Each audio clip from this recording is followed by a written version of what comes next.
Good morning all of you. तो log का हम नेक्स्ट क्वेश्चन बता रहे हैं। अब इस क्वेश्चन को थोड़ा ध्यान से देखना है, ये लेवल 2 का क्वेश्चन है, ठीक है। तो थोड़ा सा भारी पड़ेगा लेकिन ठीक है, वैसा भी क्वेश्चन नहीं है। देखते हैं बना के। हाँ, तो सबसे पहले हमको बताओ कि लॉग का फॉर्मूला तुम लोग को याद है कि नहीं। बार बार हम वही पूछते हैं तुम लोग से कि लॉग का फॉर्मूला क्या है। तो लॉग का पहला फॉर्मूला जो हम बताए थे वो बताना, जरा ध्यान देना है। पहला फॉर्मूला हम बताए थे a⁴x इज इक्वल टू, अगर हम b लिखते हैं, है ना, a⁴x is equal to b लिखते हैं, तो इसको सिंपल भाषा में कैसे लिख सकते हैं लॉग में? Log b base a is equal to x, है ना। a⁴x is equal to b लिखा हुआ है तो लिख सकते हैं log b base a is equal to x। तो ध्यान देना, यहां पे भी लिखा हुआ है a⁴ 1/1 minus log x base a is equal to y। तो हम इसी भाषा में क्या लिखेंगे ना, log y base a is equal to 1/1 minus log x base a। और ऐसे ही अगर इसको लिखना हो सेकंड वाले को, तो चलो पहले लिखते हैं। यहाँ पे जो फॉर्म था a⁴ 1/1 minus log y base a is equal to z, तो हो गया log z base a is equal to 1/1 minus log y base. यहां तक कोई दिक्कत नहीं।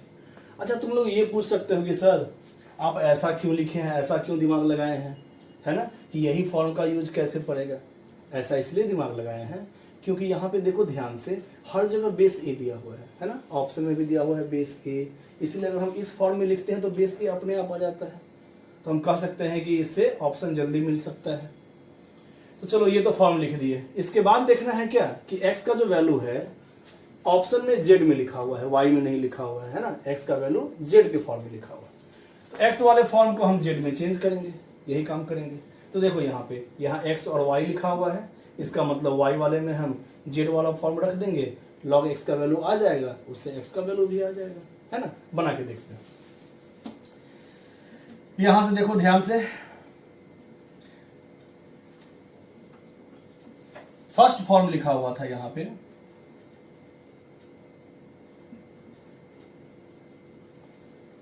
1 minus log x base a। Divide वाले फॉर्म को हम इधर लिख दिए हैं मल्टीप्लाई वाले फॉर्म में, और ये मल्टीप्लाई वाला फॉर्म जो ऊपर है उसको हम नीचे ले जा सकते हैं। तो ले गए तो 1/log y बेस a हो गया, है ना। यहां तक तो समझ में आ गया। अब एक काम करें, यहां से log y का वैल्यू निकाल के पुट कर दे, log z के फॉर्म में आ जाएगा, हमको z में ही आंसर लाना है। तो सेकेंड फॉर्म को यहां लिखते हैं साइड में, ध्यान देते रहना। यहां पे भी वही काम करते हैं, डिवाइड वाला फॉर्म इधर आया तो 1 minus log y base a is equal to 1/log z base a। तो 1 minus 1/log z base a is equal to कितना हो गया, log y बेस a। ठीक है, एलसीएम भी ले ही लेते हैं तो सिंपल हो जाएगा। यहां हुआ log z base a minus 1 is equal to log y base a। अब वैल्यू बस इसमें पुट कर दो, आंसर आ जाएगा।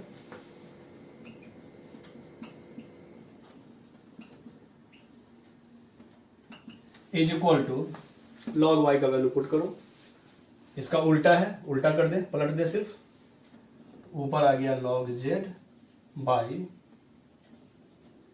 log z base a minus 1, इसको हम पलट दिए हैं, ठीक है।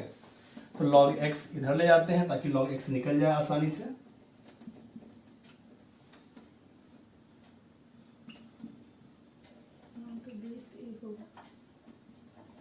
log z base a minus, हाँ, तो हम लोग यहाँ पे क्या किए थे, log y का वैल्यू यहाँ से पुट किए थे, है ना। ये डिवाइड वाला फॉर्म नीचे है तो इसको हम पलट देंगे। यहाँ लिख दिए log z base a by log z base a minus 1। log y का जो भी वैल्यू था नीचे रख दिए, इसका उल्टा लिखा हुआ है तो उल्टा लिख दिए, है ना। उसके बाद log x इधर चला आया, इस पूरे फॉर्म को हम इधर ले आए, बेस a के साथ है। एलसीएम लिए हैं तो log z base a minus 1 ये फॉर्म इधर आएगा डिवाइड वाला फॉर्म है, तो एलसीएम लिए हैं तो 1 के नीचे 1 हो गया तो ऊपर गया फॉर्म, ठीक है, मल्टीप्लाई वाला फॉर्म, और minus log z base a is equal to log x base a। ये तो समझ में आ गया, यहां तक कोई दिक्कत नहीं। अब आगे बनाते हैं, ठीक है, इसको मिटा रहे हैं, इसका काम नहीं है अभी।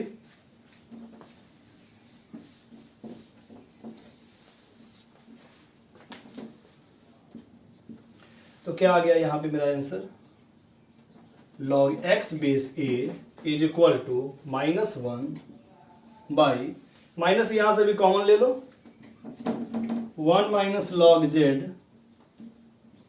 Base a।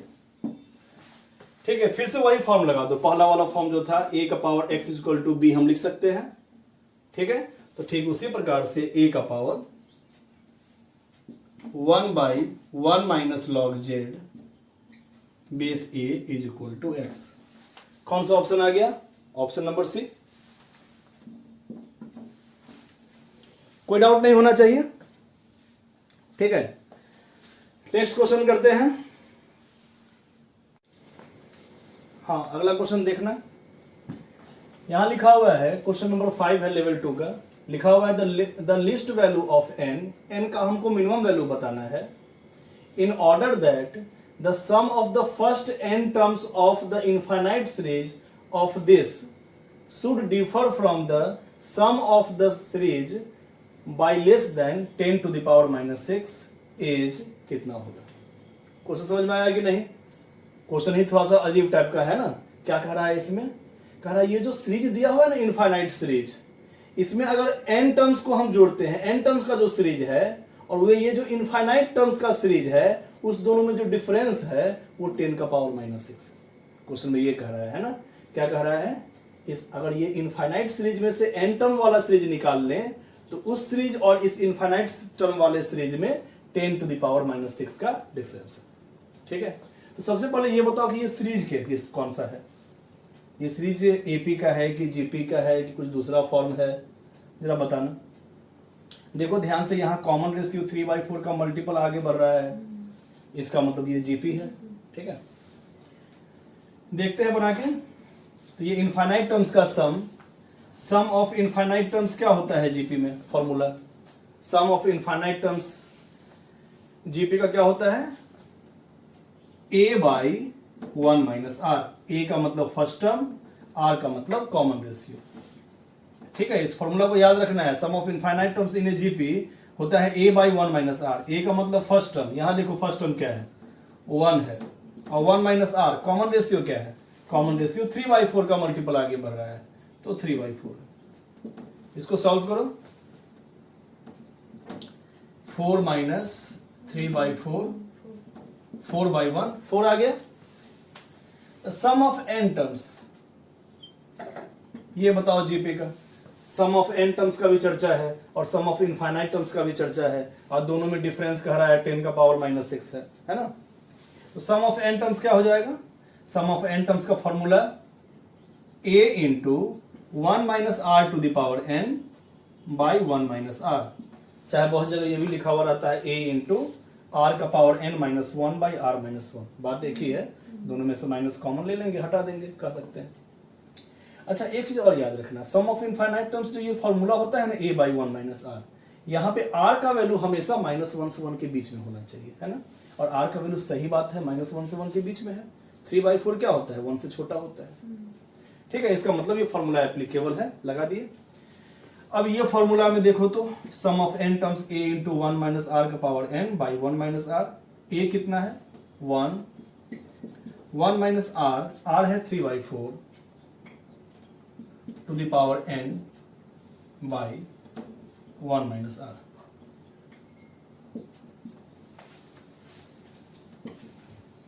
कितना आ गया यहाँ 1 minus 3/4 to the power n। इसको सॉल्व करेंगे तो फिर से आ जाएगा 4 माइनस 3, यही वाला फॉर्म 1/4, नीचे आ जाएगा 1/4, 4 चला गया ऊपर, 1 माइनस 3/4 टू द पावर। यहां तक दिक्कत नहीं होना चाहिए। 4 माइनस 3/4 टू द पावर, यहां तक समझ में आ गया, ठीक है। चलो मिटाते हैं ऊपर, ध्यान देना। तो ये दो फॉर्म दे दिए, दो फॉर्म हम लिख दिए, और दोनों में डिफरेंस कह रहा है 10 का पावर -6 है। तो तुम ही बताओ इस दोनों में डिफरेंस जो होगा तो किस में से कौन सा घटाएंगे? इसमें अधिक टर्म है, इसमें इनफाइनाइट टर्म्स है, इसका मतलब इसका जो सम होगा वो ज्यादा होगा कोई भी n टर्म्स से। n टर्म्स का मतलब क्या हो गया? 10 टर्म्स हो सकता है, 20 टर्म्स हो सकता है, कुछ फाइनाइट टर्म्स हो सकता है, और ये तो इनफाइनाइट टर्म्स है। तो हमेशा इनफाइनाइट टर्म्स का वैल्यू सम उसका ज्यादा होगा n टर्म्स से। इसका मतलब दोनों में डिफरेंस अगर लिखेंगे तो sum of infinite minus sum of n term is equal to 10 to the power -6। बस इसी को हम आगे लेके सॉल्व करेंगे और देखेंगे n का वैल्यू क्या होगा, ठीक है। बनाते हैं, इसको मिटाते हैं। बस यहां ऑप्शन सब याद रखना, log 2 और log 3 जो दिया हुआ है डाटा वो याद रखना है। ऑप्शन लिखा हुआ था साइड में, हम लिख देते हैं ऑप्शन ताकि याद रहे। 14, 27, 53 और 57, और log 2 दिया हुआ था, बेस 10 तो होता ही है, log 2 दिया हुआ था 0.3, है ना। इतना ही का काम है हमको, ज्यादा काम नहीं, हम अप्रॉक्स में बनाएंगे ताकि जल्दी बन जाए। और log 3 कितना दिया हुआ है? 0.47, 0.477 है ना, 477। तो 77 को हम 78 लिख देते हैं ताकि क्वेश्चन थोड़ा जल्दी बन जाए अप्रॉक्स में। इसको मिटाते हैं। अब इसको आगे लेके चलना है और n का वैल्यू बताना है। सम ऑफ इनफाइनाइट टर्म्स आया था 4, है ना, तो यहां 4 लिखेंगे, minus sum of n terms क्या आया है? 4 minus 3/4 to the power n is equal to 10 to the power -6। इसको लिख सकते हैं 1/10 टू द पावर 6, ठीक है। आगे बढ़ते हैं। माइनस अंदर जाएगा तो 4 माइनस 4 0, माइनस माइनस प्लस हो गया तो 3/4। हाँ, एक चीज और, 4 से मल्टीप्लाई हुआ है तो 4 इंटू 1 4 हो गया। अब 4 मल्टीप्लाई दिस फॉर्म था ना, यहां थोड़ा छूट गया है, यहां 4 था,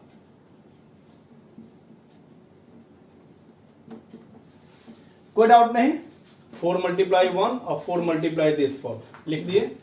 अब यहां पे क्या किए हैं? Sum of infinite terms minus sum of n terms is equal to 10 का power -6। Sum of infinite terms था 4, तो यहां 4 पुट कर दिए हैं, और सम ऑफ n टर्म्स ये जो वैल्यू था ये यहां पुट कर दिए हैं, ठीक है। Is equal to 10 to the power -6 का मतलब 1/10 का पावर 6, ठीक है। तो यहां माइनस माइनस प्लस हो गया, ये form is equal to 1/10 to the power 6। अब इस 4 को हम इस साइड ले जाते हैं, तो हो गया 3/4 टू द पावर n। अच्छा क्वेश्चन है काफी, है ना। 4 मल्टीप्लाई में है, इधर जाएगा तो डिवाइड में हो जाएगा। अब इसको सॉल्व करना है ना। कैसे सॉल्व करें? लॉग लगा दें,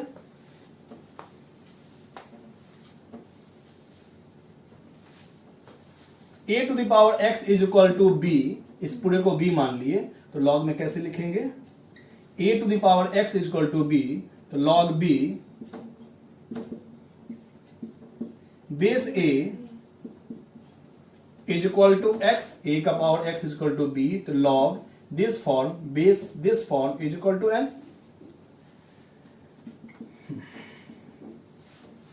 अब इस सब का वैल्यू यहां से पुट करना होगा, है ना। देखते हैं बना के। log 4 into 10 to the power 6, अगर ये ऊपर जाएगा तो कहेंगे ना पावर -1 है ना, पावर -1 है। बेस 3/4 था तो हम लिख सकते हैं log b by log a। देखना यहां तक कोई दिक्कत तो बताना। log b base a, log b by log a, इसी को लिख दिया 10 का पावर -1, है ना। ये जो फॉर्म है इसका पावर -1, कोई दिक्कत नहीं। अब वैल्यू पुट करना है, तो सबसे पहले हम जानते हैं कि पावर जो है वो मल्टीप्लाई का फॉर्म बन जाता है, तो -1 इंटू लॉग 4 मल्टीप्लाई में हम प्लस कर सकते हैं 10⁶ बाई log 3/4 का मतलब log 3 माइनस log 4 फॉर्मूला पे पुट कर दिए इज इक्वल टू। आगे देखते हैं -1 log 4 का मतलब log 2 का पावर 2 और तो 2 हम पावर वाला जो फॉर्म है उसको मल्टीप्लाई में लिख सकते हैं। log 10 का पावर 6 है तो लिख सकते हैं 6 log 10 और यहां नीचे लिखा हुआ है, एक काम करो यहां से -1 कॉमन ले लो, ठीक है, ऊपर का -1 कट जाएगा। log 4 तो log 4 को लिख सकते हैं 2 का पावर 2 है ना, log 4 का मतलब 2 का पावर 2 और 2 जो पावर है वो मल्टीप्लाई में आ गया minus log 3 is equal to n। अब वैल्यू पुट करना होगा, थोड़ा लेंदी क्वेश्चन तो है ही। log 2 कितना था 0.3, 2 मल्टीप्लाई 0.3 0.6 हो गया। log 10 तो 1 होता है तो यहां 6 बचा बाई 2 इंटू log 2 कितना है 0.3 मल्टीप्लाई 2 0.6 माइनस log 3 कितना है लगभग 0.48। अब इसको 0.6 कहो या 0.60 कहो, बात तो एक ही है। कितना आ गया ऊपर जोड़ो तो 6 प्लस 0.6 कितना आया 6.6 अप्रॉक्स में बना रहे हैं हम लोग, है ना। अच्छा n का वैल्यू क्या होगा, n तो नंबर ऑफ टर्म्स है सीरीज का, तो वो तो हमेशा इंटीजर ही आएगा, तो हम लोग अप्रॉक्स में देख लेंगे किस फ्रैक्शन के पास वाला ऑप्शन है ना।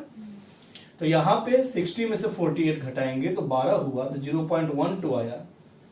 अब इसे इसमें डिवाइड करेंगे तो पॉइंट के बाद अगर यहाँ पे 2 यूनिट 2 नंबर है ना, और यहाँ पे भी 2 नंबर है तो पॉइंट को पॉइंट से हटा सकते हैं।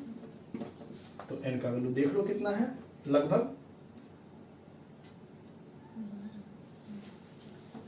कितना आया 12 पंचे 60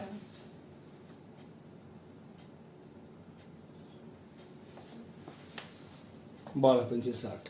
1 मिनट, ठीक है, देखते हैं। तो यहां पे तो 55 आ गया, अप्रॉक्स में बनाया तो 55 आ गया, तो यहां पे तो 53 और 57 के बीच में आ गया, तो अब तो हमको एडजेक्ट रखना ही पड़ेगा, है ना।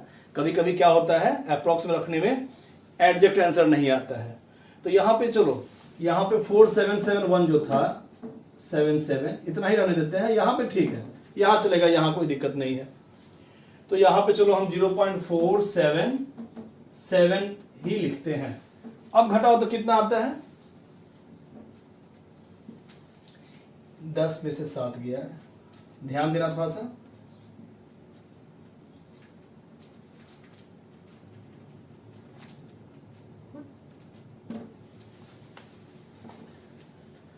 ठीक है, तो क्या आ गया, थोड़ा ज्यादा आ गया है ना, पहले से थोड़ा सा ज्यादा आ गया नीचे। तो डिनोमिनेटर अगर ज्यादा रहेगा तो 55 से थोड़ा कम होगा, है ना।